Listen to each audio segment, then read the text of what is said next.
this month, I'm delighted to share a case study done by Charlotte Jean Hoskin. She's entitled it The Cabbage Exploration, a Color Study, and she's provided a wonderful script. So let's start a little bit with her background. She says, I enjoy all things color. In the corporate business world, I was described as a subject matter expert, or SME. Her father was a chemical engineer. He managed a company that produced pigment for glass and tile. Her mother was a teacher interested in art, including screen printing. She studied color in college. Then she studied textiles and apparel.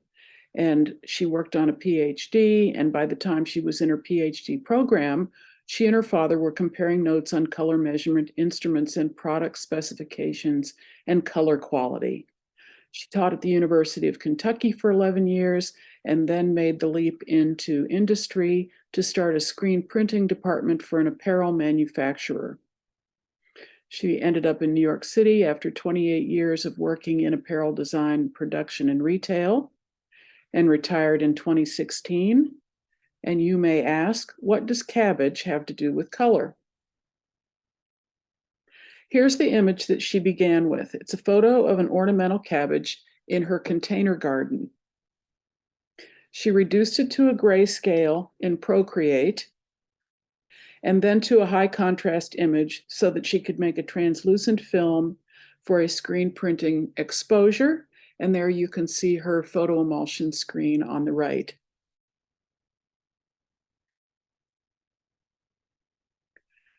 CMYK, which stands for cyan, magenta, yellow, and black, ink is used for four-color process printing, and it creates the multiple colors through overlapping transparent layers or dots.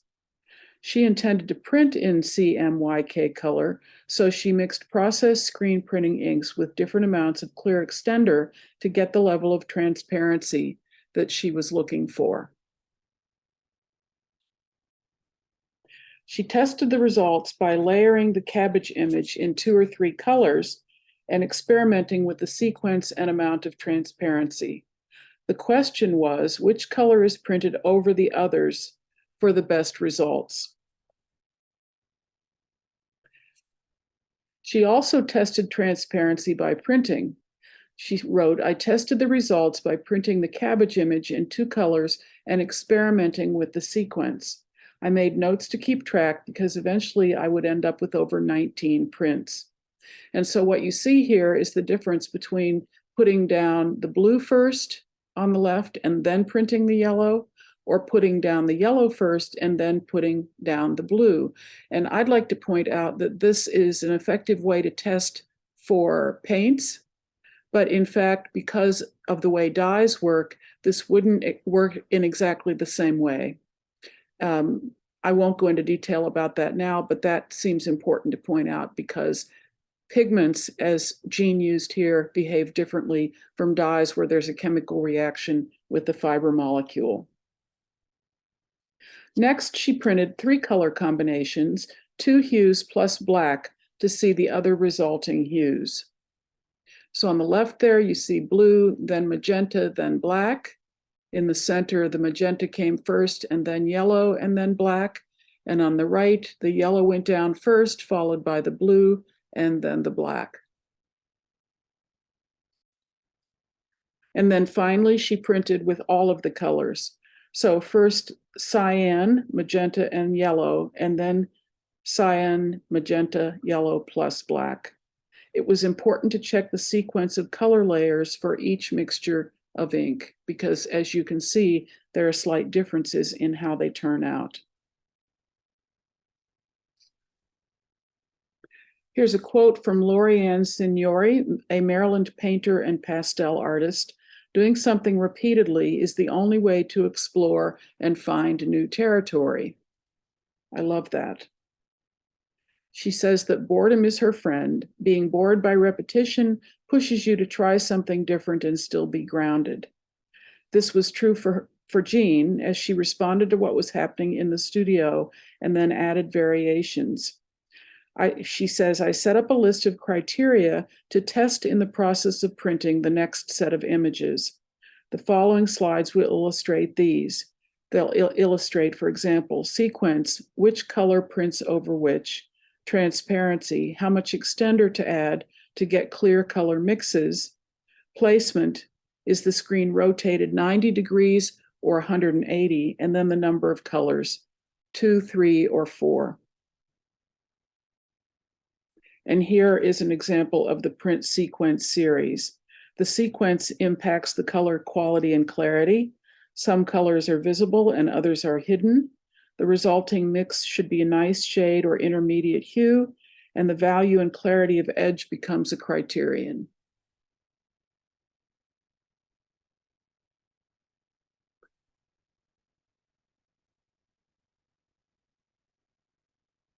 Many of the inks from previous prints are not transparent. I had to test them to see if they needed the addition of the clear extender. And I'll point out that when you buy translucent paints, which are sometimes called transparent, they're not necessarily transparent. Sometimes they have a sort of a haze or a cast to them. And so that is one reason that you would be adding the clear extender in order to make them more transparent. Opaque paints are designed to be opaque, and trying to turn them into transparent or translucent paints would take a load of extenders. So in some cases, it might be better to start with a paint that is billed as a transparent paint.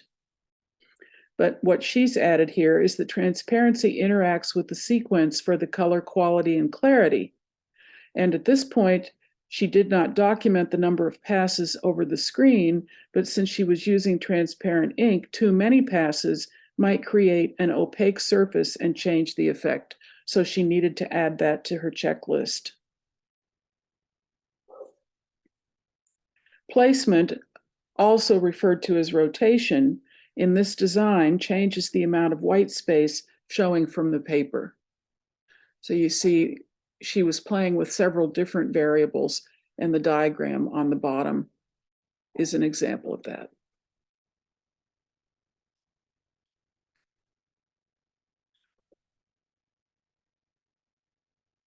Let's go back because she had another note there. The white substrate is essential because the light passes through the film layers down to the paper, which reflects light back to the viewer to see the color. So in her diagram, you will notice that the light passes through the magenta layer to hit the paper and bounce back to the viewer to see magenta represented by the square. So what you're seeing there is the represented color based on how the layers have been put together. Using 2, 3, or 4 colors also changes the amount of visible white space. With transparent colors, 4 colors can get muddy if not precisely mixed because you're looking at them literally as a glaze, a layer of glazes. And so one color affects how the other colors look, which is what she means by saying that it gets muddy. With opaque color, the bottom color is hidden, so it has very little impact. So this is a really interesting study, not only in how she approached this, but in the difference between how transparent and opaque paints work.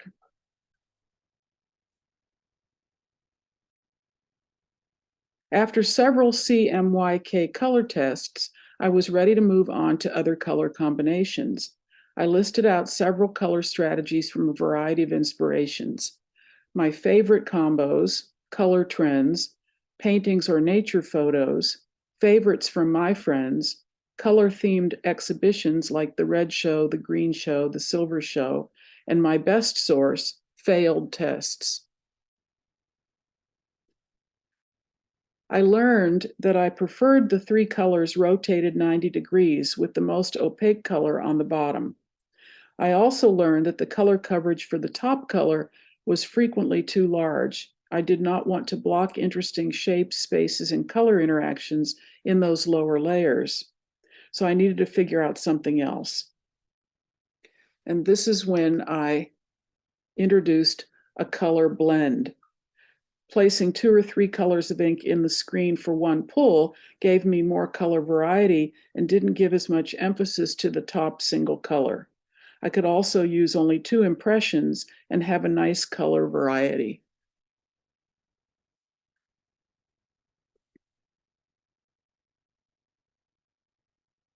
I also introduced expanding the size of the overall print from a 6-inch square to a rectangle by printing with a 180-degree rotation and reducing the overlap.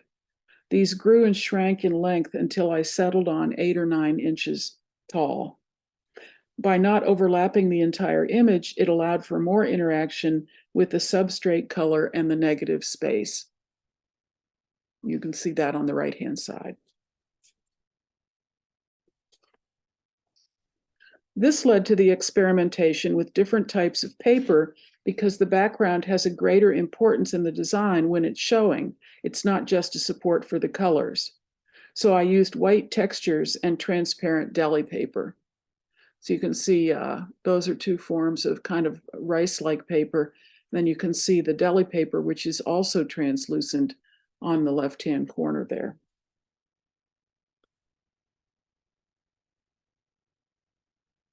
I also used colors like tonal charcoal paper and the rice paper. That's nice looking.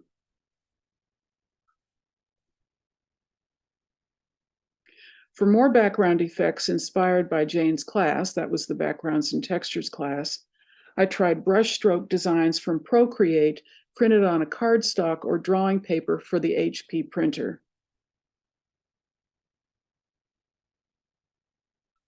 And also gel print or gel plate backgrounds.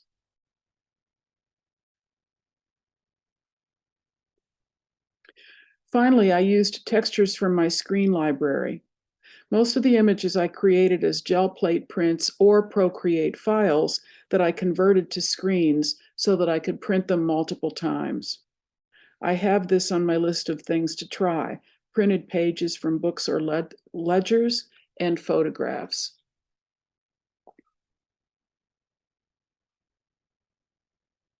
Feeling that the images lacked a focal point, I started treating the print as a background and looking for interesting overprinting. I had other small textured screens that I could use to add an accent color and to create a point of interest.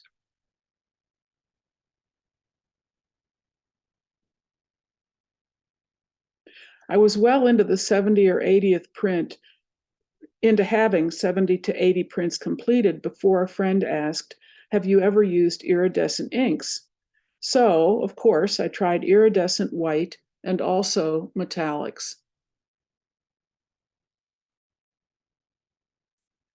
One favorite quote I applied to this series is from process improvement author Rolf Smith in The 7 Levels of Change.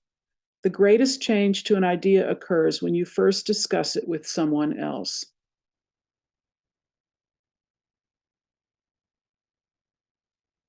I showed my work to an instructor in an online painting class. His direction influenced my next series of color studies. The assignment was to take a piece we had completed and modify the color. I selected the cabbage image and, to save time, created the assignment in the iPad app Procreate.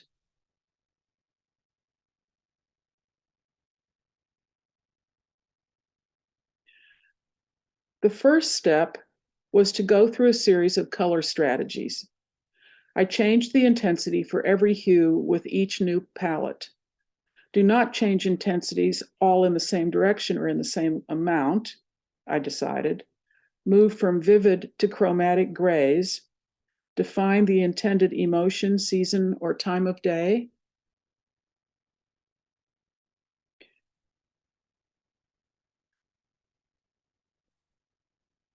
Here are 6 results. I discovered that I preferred the middle intensities, not using the most vivid of or the most gray.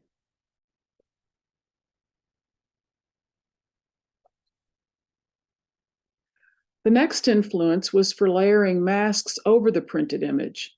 I'd seen an exhibit in West Stockbridge, Massachusetts in 2021, and I liked the idea of open line work or pattern revealing something behind it.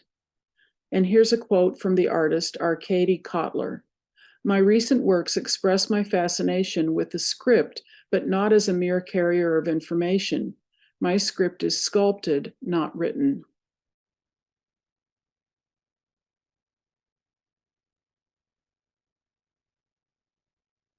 I'd started using cut masks in collage in 2021, but now I was inspired to explore more.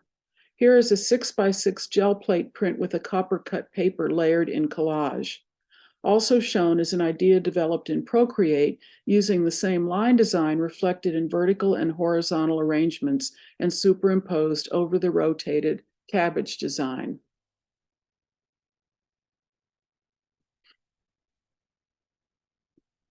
Here are the images of the Cricut Maker cutting paper. I think I pronounced that properly.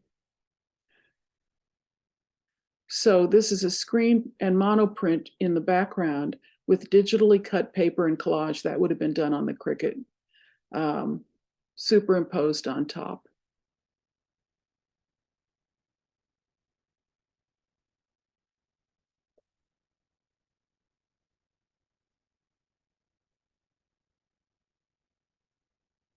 The masks are created using a Cricut Maker. Again, the design originated in Procreate and was transferred to Adobe Illustrator to make a vector design.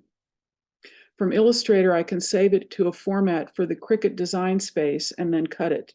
The colors shown represent the different layers in the designs.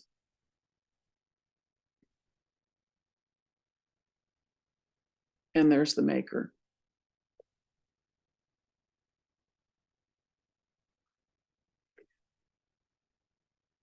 So you can see how it cuts. Silhouette would be a similar machine for those of you who are interested in these pieces of equipment. These photos show removing the cut paper from the mat and placing it over the printed image. The next series of images shows the result of a piece for a commission and exhibition. The first project was a diptych. The artwork was created in 3 parts. The background layer is a screen design made from brush strokes in Procreate. I printed it in 3 tone-on-tone colors to give the background interest using opaque acrylic ink on watercolor paper. The middle layer is 2 cabbage impressions rotated 180 degrees and overlapping in the middle. The prints have multiple colors blended in the screen while making the impression, which means to pull the print. One is taupe and yellow-green, the other is turquoise and purple. The acrylic ink was extended to be transparent. The top layer consists of 4 pieces using the same screen and colors, each printed 4 times in a 90-degree overlapping rotation to build transparent areas of color. And then the 4 pieces are cut into the line design.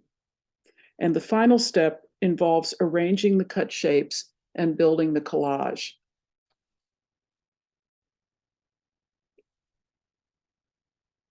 The pieces were displayed in floating frames. The frames are 16 by 20. This photo shows the pieces leaning against the wall, waiting to be hung. On the wall, they are hung on either side of a window. That's a really nice way to display work like this because, of course, the floating frame means that there is glass behind and glass in front so that the artwork really shows up front and center. The second piece was a triptych on rice paper created using a similar process. It was also displayed in a floating frame with all 3 pieces in one frame that was 16 by 20.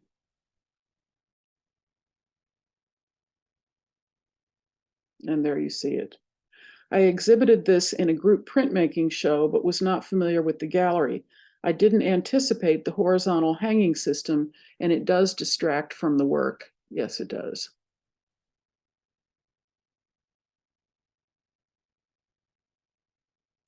I took a turn here from focusing on process to using a nature as color inspiration. Working from a hibiscus in a neighbor's yard, I pulled a new color scheme. The withering flower gave me a wonderful red-violet to pair with the complementary yellow-green. It was printed on rice paper and accented with a gold texture overprint.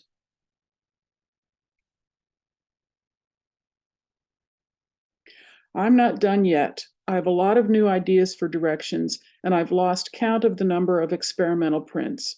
Direction number 1 includes printing with clear or tinted gloss, to subtly change the color and introduce a pattern or graphic. This idea came from acrylic painting instructor and coalesced after discussion with two printing instructors.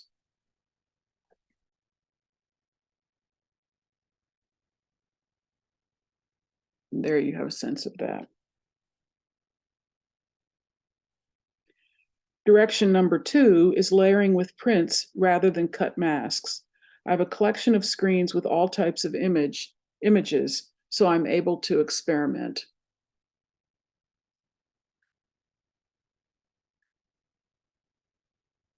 These experiments were around the time I was working on something for the CST exhibition inspired by archetypes.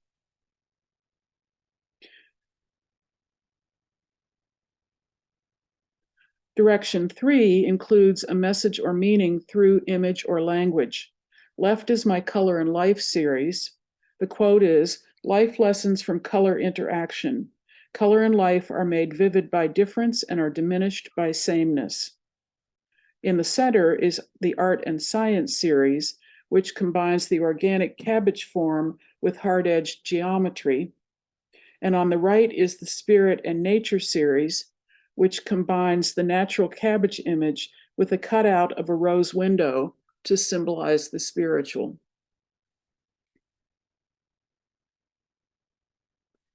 Direction number 4 is using fusibles.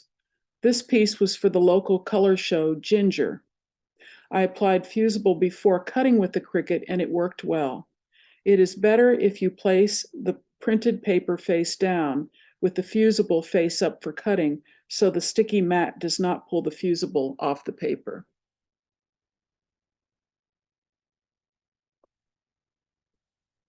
The Cricut Maker has a function to mirror the cut so that it does not need to be designed as a reflection. Jane's backgrounds class increased my interest in fusible rather than glue, but taking Sue Benner's class gave me the push I needed. And a note from Sue, using fusible before cutting makes assembly easier. And boy, oh boy, Jane can thoroughly concur with that. Direction number 5 is cutting up the print, a lesson also from Sue Benner Monoprint Workshop. Don't be afraid to overprint the collage. Direction 6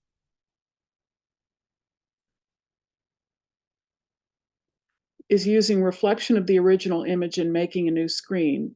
This creates a different negative space. And direction 7 is scaling the design up or down. I made additional screens in larger sizes after another friend, the same friend as before, said, "Can you work larger?"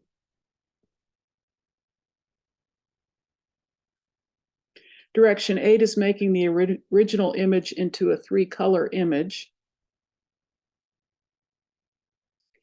And direction 9 is using the image as a repeating element in a pattern. These include small 90 and 180-degree rotated images grouped on the same screen. The collection of sizes now includes 3-inch, 6-inch, 7.5-inch, and 10-inch images. So this is a summary of the ideas and all the variations: size, transparency and sequence, position, color strategy, spacing, adding metallics, blending colors, working with different substrates, adding design elements, collaging, repetition, reflection, and rotation, working with meaning and message. And the summary of the influences is that the challenge from Jane in creative strength training, as well as tricks and techniques from other classes, has been very helpful. One helpful thing was the idea of ironing freezer paper on a print as a mask, using an iron-on fusible for collage, and working with transparent substrates. Classes in Procreate from the Indianapolis Art Center and a subscription class from Winslow Art Center, oriented toward graphic design and painting, helped me learn a variety of tools I could apply to my projects. I think having a project to work on is essential. I think art chats and Zoom lectures from a variety of organizations offer how artists work and how they get their ideas. I think it's useful ideas, materials, and technique. Oh, I misspoke.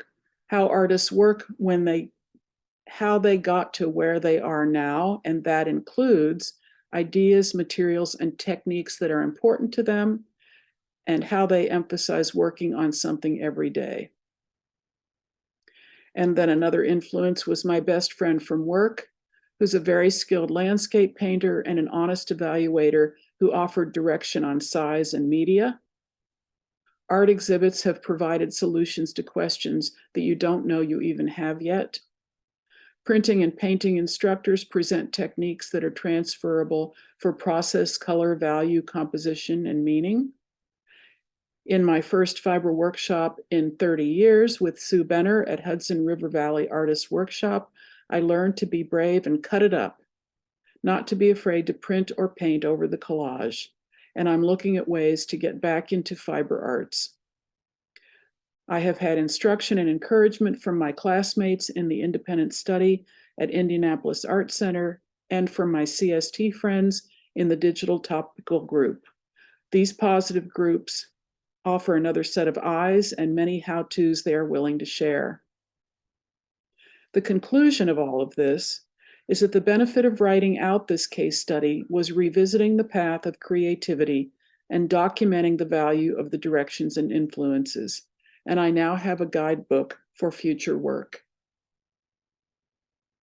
I would like to thank Jean for putting together this wonderful and very thorough case study. It's been my delight to share it with you, and I hope you have gotten some ideas from looking at Jean's work that you will be able to transfer over into the creative work that you make, whether it's on paper or fabric.